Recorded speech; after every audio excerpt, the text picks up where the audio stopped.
If you visit Maria Island and you don't snorkel in the marine reserve, then you're really only seeing half the island.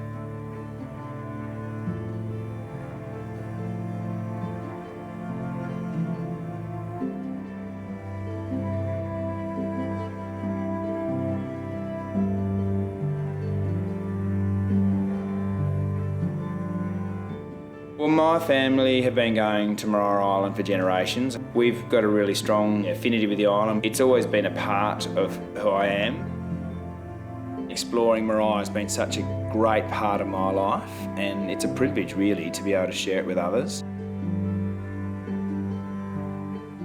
If you end up coming on a Tasmanian adventure and diving with us as a host, then yeah, we look forward to sharing what we know about the place.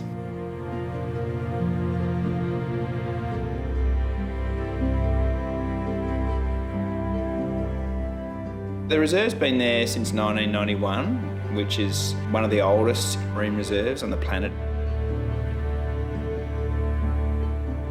It's extraordinary in terms of the diversity of species that are in there.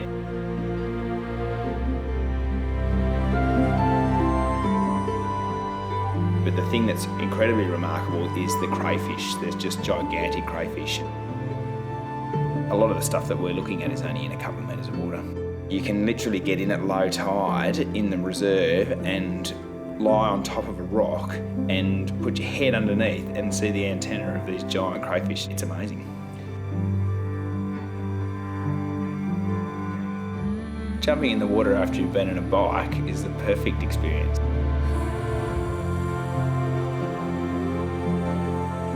Tasmania is well renowned for the diversity of seaweeds that it has. You swim over different bottom, you see different seaweeds and different things live in them.